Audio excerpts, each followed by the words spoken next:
I would like to speak about the case of Greece. The title is Sea of Hope and Death, Migrants in Greece.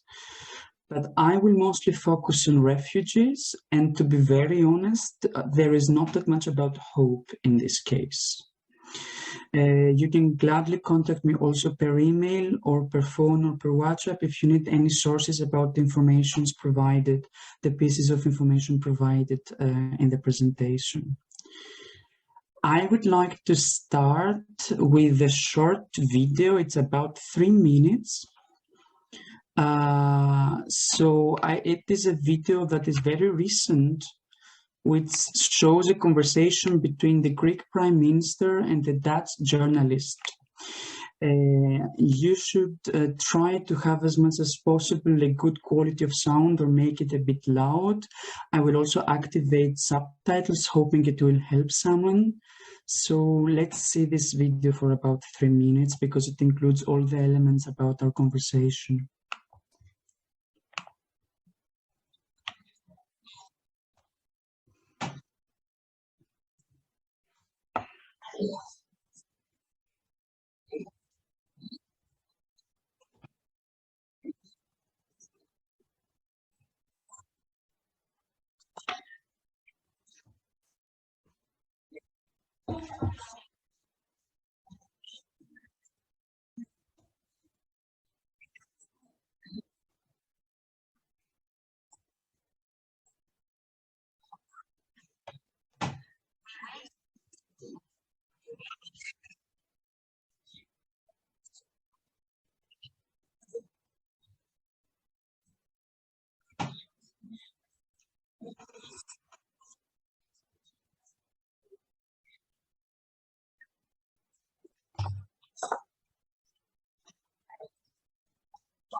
So in this part, has everyone finished watching the video?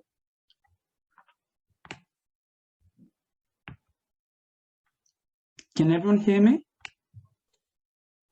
Yes. Yes, we Lovely. can hear you. So I'm sorry, just because of all those technical problems, I'm now scared they will continue. So in this video, we actually get all the elements of the current debate in Greece. This is a very famous Dutch journalist in Greece. She lives in Greece. She suffered such a terrible identity attack by massive online stigmatization. All Greek media attacked her for being racist against Greeks and daring to challenge the Greek prime minister, up to the point where far-right extremists and even police officers were attacking her own home, and she had to abandon the country where she lived for many, many years. Now, some of the things that are mentioned in the video are true and some of them are not. Greece did not accept tens of thousands of refugees from Afghanistan. This is a made-up number. There are hundreds, not thousands. And of course, Greece does not save thousands of people per day. And also, Greece does not let anyone apply because for almost half a year, it was impossible to apply for asylum in Greece. However, there are some other elements about the country being left completely alone and Turkey being considered a safe country by EU law. So what did this journalist, Ingeborg Beugel, witness on the island of Samos? You can see here the pictures, photos from this famous new camp. This is what refugee camps that are designed by the European Union and the Greek government look like. This will host about 500 people. This is the plan. We know that this is never the truth, and usually it's up to 10 times more than the maximum allowed. We know it from Moria. The thing is, those are not true camps. Those are actual open-air prisons. Some politicians say that people will not be allowed to leave at any time. Some people say they will be allowed to leave the camp for a few hours as long as they return on time. They will have to stay there, all applicants for asylum, for as long as their application lasts until it's fully elaborated. This takes about 1.5 up to 3.5 years. In this time, people are actually put in prison without a fair trial and without having committed a crime. Médecins Sans Frontières, Doctors Without Borders, has described the situation in September when this camp opened as an open-air prison and explained that this is a camp that is characterized by military-grade barbed wire fences and very advanced surveillance systems, as if people were actual criminals. The problem is most of the people there have lived very traumatic experiences, and what they need is not this kind of space, which leads them not only to their loss of freedom, being treated as full prisoners, but also they relive their past traumatic experiences. We treat them the way their dictators treated them in the country they're escaping from. And one of the most tragic statistics about this case is that this kind of new camps has increased massively the tendencies of thoughts of suicide and actual risk of suicide among applicants for asylum. 2/3 of them claim that they consider committing suicides, and 1 out of 6 of them are evaluated as people who will probably try to commit it soon. Let's try to see things, however, also from another perspective, the perspective of the government indeed. We have indeed people dying massively. Between 10 and 100 people per day die every day in Greece. And this is the registered part. We don't know how many more there are. Greece's help to refugees relied massively on the pro-refugee stance of the population, which has changed. It is important to remember, 2/3 of Greek people made donations to help the refugees. 1 out of 5 Greek people did voluntary work to help refugees. In 2015, Greeks voted massively for pro-refugee parties. This is no longer the case. People have been supporting refugees for a very long time, believing that there is a plan and believing that the issue is Europeanized. It is not. Everyone is let down. Everyone is sick and tired of it. I know even people who have NGOs on refugees, and they say, I cannot assist them to the point where they do become a burden, and it's not their fault. So it is important to see we have a fatigue of the Greek people.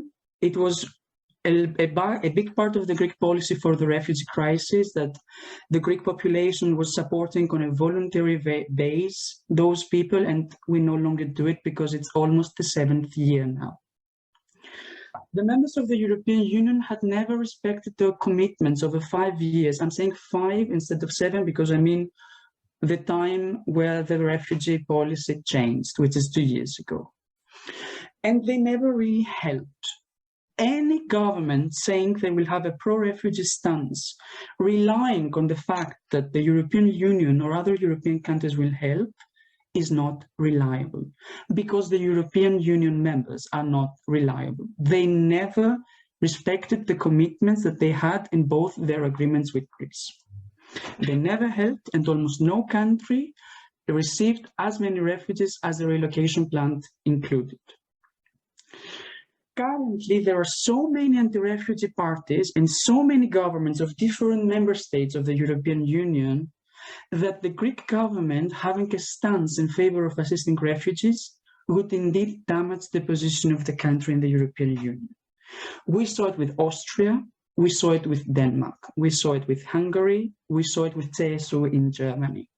We even saw anti-refugee parties in the opposition in Spain or in France or in Germany trying to defame Greece when it had a pro-refugee stance.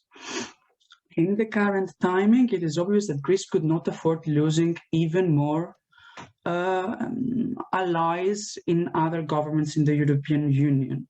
So I see a shared responsibility among the governments of the European Union in this case. Turkey has instrumentalized refugees in Greece the same way we recently saw it in Poland with Belarus.